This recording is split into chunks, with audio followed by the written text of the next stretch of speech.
lá, continuando. Terceira questão, olha só. Vou pegar aqui.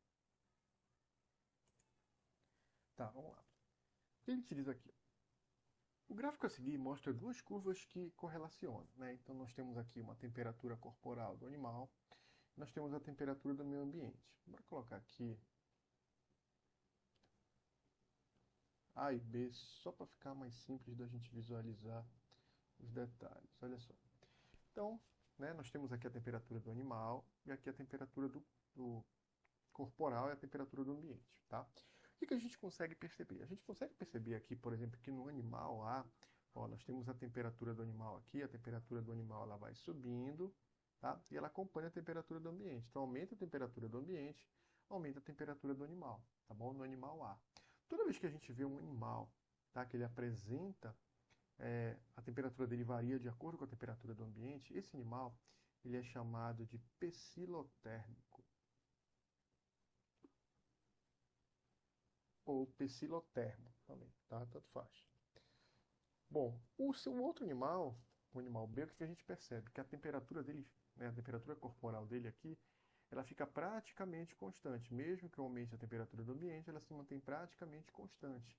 Tá? Então, toda vez que tu tem um animal onde ele consegue manter a temperatura dele constante, independente do meio, tá? Esse animal aqui, ele vai ser chamado de homotermo ou homeotérmico, tanto faz, tá bom?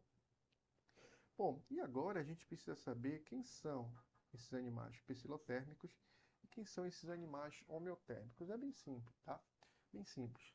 A gente tem que lembrar aqui, ó, da sequência evolutiva, tá? Nós temos aqui peixes,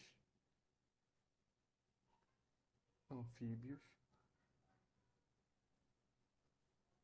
répteis, aves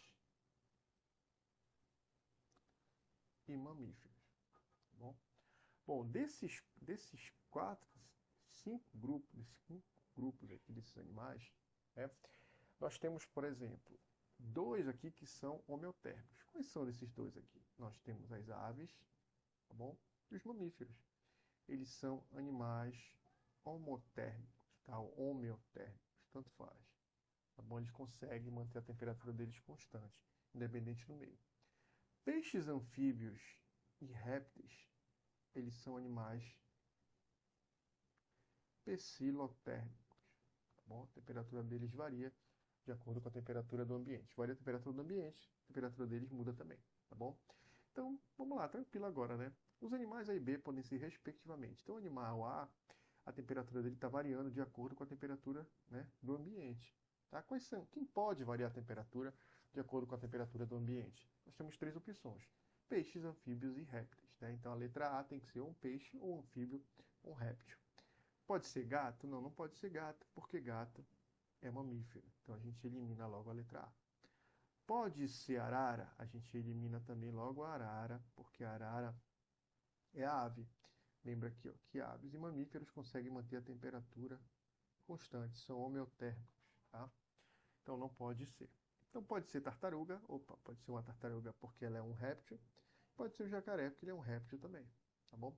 E o animal da opção B aqui que a gente vê, ó, que consegue manter a temperatura praticamente constante, ele tem que ser ou uma ave ou um mamífero, tá?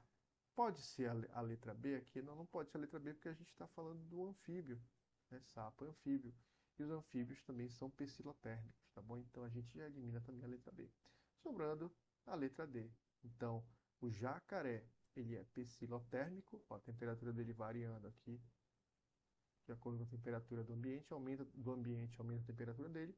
E nós temos um animal, um exemplo de um animal homeotérmico, que é o cachorro. Lembra que o cachorro é mamífero aqui, ó, tá bom? Então a alternativa correta, a letra D. Bem tranquilo, né? Então, se ele te perguntar, homeotérmico, ave e mamífero, tá? Peixes, anfíbios e répteis, nós temos animais pecilotérmicos.